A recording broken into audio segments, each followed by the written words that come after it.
Well, thanks so much, everybody. Welcome to Build. I'm your host, Ricky Camilleri. You have loved our next guest on Narcos, Waco, and now you can see Eric Lange in the fantastic new limited series on Showtime, Escape at Dannemora, where he plays a very sad, very dedicated husband, and he plays it incredibly well. Let's take a look.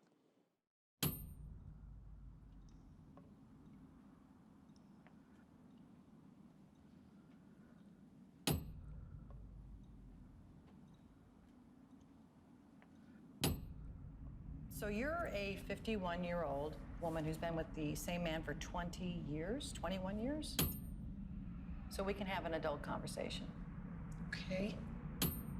Did you have sex with these two inmates? No. I just figured you're friends with my friend, and that makes us friends. What's going on with you and Tilly? Maybe we can arrange a get-together soon. I'm down there every night. I'm cutting the pipe. I'm doing the work, and all you do is sleep. Nobody knows about a marriage except the people in the marriage, and sometimes even they don't know. So you want to be part of my dream? Yes.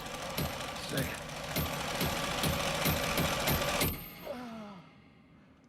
I want to be a part of your dream. Wouldn't it be convenient to be the only person who lives to tell the story? I didn't do anything wrong. I mean, not really wrong.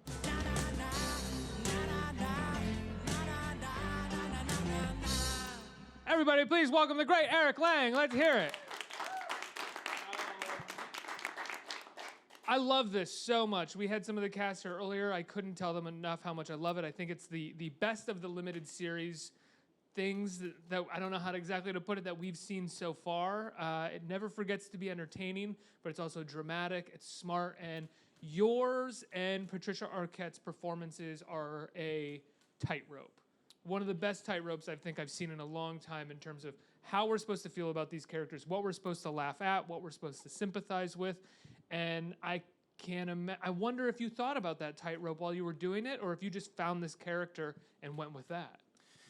Well, by nature, Lyle's a real person, obviously. And when you watch, the only interview I had to watch of him was this Matt Lauer interview he did.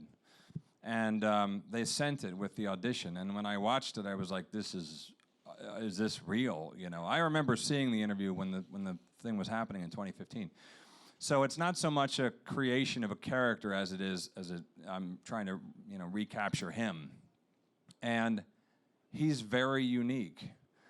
He has a really odd way of speaking. Not odd, he has an accent and he has a little bit of a speech impediment of sorts. And he has some unique teeth. And so there's the danger, I guess, going in. What I always talked to Ben about was like, I don't want this to be, this is a half step away from a caricature. But he himself is a half step away from a character, if not is a character in some in some ways. Exactly, and we went, over and over at the beginning. I was doing this full sort of impediment that he has, and Ben was like, "I'm a little worried.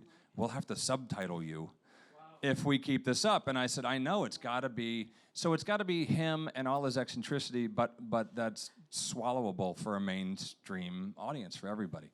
So like we have these prosthetic teeth for the show that were spot on his." And we ended up shaving them back 2 times because they were just such a thing. And if you Google the video of Lyle, you'll see he's just got a really interesting set of chompers. And he was worried. I Googled the video, like 2 episodes. I've watched the whole thing, and after watching 2 episodes, I was like, really? Yeah. And then I Googled the video, and I was like, oh, he's actually dialing it back a little bit here. Yeah, so we shaved the teeth back a couple times because Ben wanted to, he didn't want it to be about a pair of teeth, because he isn't about that. So, it was always a fine line, and I had several talks with him where I was like, I feel like I'm just out of the lane, I'm into this something absurd over here, and he's like, it is kind of absurd, and we have to just make peace with that. And everyone around you, I remember rehearsing a scene with someone for the first time, and they're like, I could see they were like, is that what you're going to do kind of thing? But that's who he is, It's a very specific character, so. It's interesting because, when you meet him for the first time and he's just kind of living his life, in a daily way, you question it a little bit. But then when he's tossed into situations where he really has to figure out what the right or the wrong is, or who is trying to pull one over on him, you start to see all of these aspects of his personality come into a form that make perfect sense as to why all of this would play out. Does that make, do you know what I'm saying? I'm thinking of the moment with Benicio where, Benicio, the painting, and it's like, okay, this scene wouldn't work and Benicio wouldn't get away with this if your performance hadn't been setting this up the entire time. Yeah, do you mean the ability to fool him so easily? Yeah. Yeah, Lyle,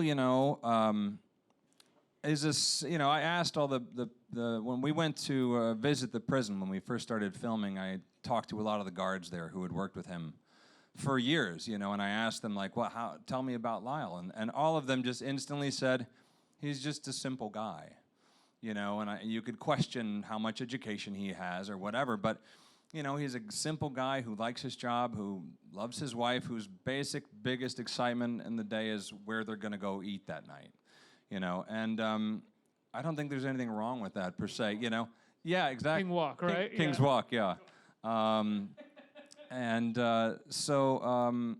Yeah, does that answer your question? I'm not sure if I... Yeah, talk to me a little bit more about doing research about him, because I think, what is that like for an actor when someone says he's a simple guy versus, getting weird details and complexities and contradictions about a person that you can dive into? Yeah. Well, we got a lot from, all I had was that one interview. I listened to that and watched that interview hundreds of times, no joke. And, I guess first off, when I was reading the script, it's kind of ironic that they were here earlier and I am here separate, because that's sort of how I saw it in the script. I started to read it and I was reading what Benicio and Paul were saying to my wife, and I instantly just felt like I shouldn't hear this, I don't think, because Lyle doesn't know anything, So I just pulled all of the pages out of the script that weren't my scenes. So my book was just all Lyle, because in that way I would truly be ignorant to what's been happening. So when I approached Benicio in this one scene to confront him, I truly have no idea what he's been doing with my wife in the prison, which is, is pretty interesting to me. So that was one part of it, was just sort of isolating him as sort of the victim of this love triangle and this weird thing. But watching the video hundreds of times, the first thing I needed to get was the voice, because it's very unique. So I ended up getting these fake teeth. It's the only way that it worked for me. He has that slight impediment, and part of it is because of the way his teeth work with his tongue. So I got these fake teeth from a costume store for the audition and a cheap little wig, and that's what I filmed for Ben. And when I went in to meet him, I was like, I'm happy to do it again, but I have these teeth in a bag that I need to use. And he was like, get out your teeth, So once the voice came, then he called and he's like, so we got this weight issue. You're a little lean. Would you mind putting on a few pounds, which turned into 40 over 2 months. So slowly but surely, with the teeth and the wig and the makeup and hair, people are incredible on this, and the artist who made the teeth, and all the weight. And then once we got to Malone, it was like, I could buy myself as him looking in the mirror, because we're quite different in life. So it was really about convincing myself that I could do this, and all this artifice really helped, that you don't often get to use. A lot of the time when they hire me, they want me to be a lawyer or whatever, and they want the lawyer to look like this, So it's fun. It's like doing, high school theater again, to wear all these costumes and wigs and makeup and, to help sell this thing. Ben Stiller, the director who you're referencing, just tweeted, I think, recently that you're a chameleon and that you do incredible work in it. I agree that you do incredible work, but hearing you say that most of the times you get cast as a lawyer or something and they want you to dress like this, do you feel like you're at your best when you can kind of dive into a character, kind of like Lyle, something where you can use prosthetics and really be a completely different person than who you are? It's certainly just more fun.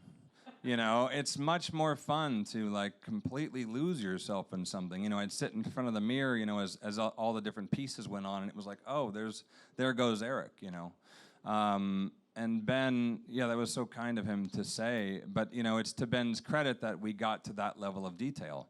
I really wanted the teeth, and I wanted and he was supportive of all of that, and in fact, more obsessively so about the wig and just the right everything. so working with him was a tremendous asset. Not only that, that when you're out on a limb that far as an actor, it's nice to have an actor who's directing you, because he knows how insecure you feel, and he knows, that this is a challenge, and we could speak the same language in that way. And yeah, he's a really impressive guy. It's funny, like everyone knows him as the comedian, and he's an incredibly funny actor. But as a director, and even as an actor, like I look at Greenberg and I look at Permanent Midnight, and I'm like, this guy's got Barry Stahl, who's a writer on Escape at Dannemora. exactly right, yeah. And I'm like, this guy's got a streak of something dark, something sort of serious, and and even the comedies he directs, like The Cable Guy, is a dark film, So Your Friends and Neighbors, the Neil LaBute movie that he was in. Yeah. Greenberg and the Meyerowitz stories. Yeah. I mean, he seems to go on a limb quite regularly, or at least try to find projects that challenge that perception of him as the comedian. yeah, I think he's a very, you meet him, it's incredibly clear right away he's very smart. And a rather serious guy, obsessive about the details of everything. And yeah, I think it also shows that he just loves to direct.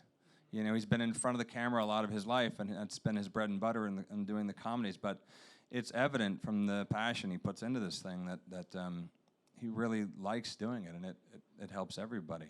Yeah, he actually, I believe he started as a director. Like, he made some shorts for SNL before, like, digital shorts obviously were a thing because these were on film. Right. But he had directed a few sort of, like, weird, farcical spoof shorts. And then I think he made, like, a mockumentary in the 90s as well before even having the sketch comedy show, which he put together. Yeah, I asked him once, because I was watching him just walk around the room and look at angles and things, and I was like, I've never directed anything. How did you learn this? How do you, And he said, I used to have this thing called the Ben Stiller Show, and we made fun of other filmmakers, and so I had to learn to fake Stanley Kubrick or fake, whoever, and that teaches you a lot by learning to mimic other things. And yeah, he's very committed to it, and It's interesting because oftentimes I have found with some of the limited series, it does feel like the filmmakers are trying to use the TV, what they're getting with TV, to make their own movie or to mimic other filmmakers on TV. And I never got the sense of that with this. It very much stylistically feels like its own thing, and it finds very pointed moments to show off his style as a director as well. So it never feels like you're showing off for no reason, but there's a great, I believe it's an unbroken shot for about 1 minute, 2 minutes after they escape. That is brilliant. It's a brilliant moment to do that. Yeah. And no question there, I just really liked it. And it's another compliment to Stiller. When you are out on a limb, as you said, and you have someone like Ben directing you who is an actor, and you're also doing something like this, how do you not get in your own head about whether or not you're making fun of Lyle or whether or not this is a truthful depiction of him? you can feel it. I mean, I could feel it. There were some lines in there that were sort of for comedic purposes, and sometimes he's funny without realizing he's funny. He says something that, and we would do takes without those lines, because he's like, as this tracks over this arc of the character, we got to make sure we don't make this guy a mockery or a doormat or a joke. And so I could feel when we were pushing the line into something that was a little broad. But again, it was always nice to have the set of eyes from Ben going like, no, we're all right there. That's something that I think I felt while I was watching this as well, that it did feel like it was a group of people who were maybe shooting a lot of different ideas and versions. So when they got in the editing room, they could create, I think, as we said in the green room, a very dynamic version of this story that jumps in tone a lot of times, while at the same time staying very clear as to what it is. Yeah, we would always do sort of especially with Lyle, because you're tracking, what is he picking up? How smart is he to what is happening, and how much is he in denial? And so there were takes we'd do where I'm a little harder on her, or a little more of a know-it-all, and there's takes where he's more sympathetic, so that he'd have some options in the editing room. But does that cover what you were? Yeah. Absolutely. I love, without giving anything away, what becomes most important for Lyle in the end, in terms of what he wants to prove to Tilly about not necessarily what she's done or anything, but what he knew and how he knew. And I'm wondering how important something like that is for you to track the performance in your head? Because it kind of ends up explaining a lot of, like in one line, a lot of their relationship and how he feels about himself. A very kind of like Fredo, like I'm smart and I can do things too. I'm not dumb like everyone says. Right, right. Yeah. You know, some of that, the real Lyle went on Matt Lauer and said, I don't know what to think. I don't know what to think, And then later, you'd read things where he'd say, I don't believe it. It's all lies. The press is all lies. How much he actually believes and knows, only he would be able to tell us. And so there's some license in there, I think, to a degree, about how much he would express to her what he knew and what he didn't know, if that makes any sense. There's a scene between the two of them at the end that is enlightening, so I think there's some license there. We asked to talk with both of them, and neither one of them wanted to talk, and I understand it's an embarrassing thing. He really is angry with the media for ruining his life, he says, and so. But I think if you were to ask me, I think that's really what the heart of it is that you can't not question when you hear a rumor so many times. You can't stop and go, wait, is that the case? But I also think he's been with her for 21 years. And to acknowledge the possibility that this marriage would dissolve over this is almost unthinkable to him. They are connected at the hip. I mean, they live together, they drive to work together, they work in the same prison, they go to dinner together, they go home and fall asleep together. It's 24/7. So that's my interpretation based on everything I've gleaned from them, that I think he had to know something, and I think he's hoping against hope that can resolve itself. To this day, he says, I'm waiting for her to come home. While we were shooting, she was denied parole again. And I had heard he was really eager to have her back, and he thought for sure she'd be released, and she wasn't. And his quote was, I'm here waiting when she's back. He's still very much in love with her. You said a few minutes ago that you tore the pages out that didn't involve your character. Do you often do that with parts? I mean, I guess for better or worse, someone would refer to that as kind of method a little bit. Yeah, no, I don't normally do that. The whole script informs you. Usually it's even to the extent of what other people say about you, the scenes you're not in. I mean, I normally read the entire script. It's just for this, as it went, I just felt this guttural thing, like I don't want to hear. I felt already married to Patricia, weirdly, as we were starting this thing, and it just felt wrong to know. And I thought I could be much more convincing with her and all these other people if I just didn't know that she was just in the back room, bent over her desk, getting treated some way by someone. And so that's what I did. But it is unique to this for me. Yeah. Usually you read the whole script and figure out your character within the place of that. Yeah, because there's so much information in the script. But this time it felt okay to risk. And I even told Brett Johnson, one of the two creators, I said, I'm not reading. Yeah, Brett Johnson and Michael Tolkien. Such credit to them for these scripts, honestly, because especially with Tilly and Lyle, the dialogue, it's some of the best writing I've gotten to do in years. But I told him, I said, I'm not reading the rest of the stuff, and he's like, oh, okay. Like no one said to me like, oh, you should absolutely, It was just sort of a choice, but I think it worked out well. It just helped me. It's one less thing to act, Yeah. Well, let's get some questions from our audience. Who has the question? Hey. Hi. So I was wondering how your approach to acting differs when you're playing a character that's completely original versus a real-life person. Well, that's interesting. Well, real-life person, you owe some level of similarity to them. And frankly, it's kind of nice sometimes to work in the constraints of this. All I have to do is be as much like that guy as possible. When it's an original script, the imagination, you could go, there's a lot in the script about the person, but sometimes there's not a ton. Sometimes it's really an open book for you to create whatever you want. And sometimes I get daunted by that amount of choices. It's like, so sometimes a guideline is nice. But usually when I read something, I do have an innate sort of sense of where this guy lives in the story and sort of emotionally, and I will start to sort of build out from there. But it's both of them are challenges in their own way. Thanks. Yeah, thank you. Next question. Hey. Hi. I was wondering, since you said that tearing out that for this you tore out the pages for for your character. Was there ever a moment when, like, interacting with one of your co-stars during the scenes, your reaction got too real, like you had an out-of-body experience, since you didn't know what would anybody else would say? Oh, well, I kept all my scenes, so anything I was in, I knew what was happening within that. I just didn't know what was happening in scenes I wasn't in. Does that make sense? Yeah. So I was never, like, surprised by someone else's line to me. I knew, the scenes with Patricia and I, and even with Benicio, like, I knew these were going to happen. It's just stuff that was going on behind the scenes I didn't want to know about. So is that clear? Yeah. Is this the toughest transformation you've ever done in terms of acting? Oh, it's the most I've ever been able to transform, for sure. It's a lot of credit to Ben. It's like you have to have someone at the top make room for that for you. Wigs aren't cheap.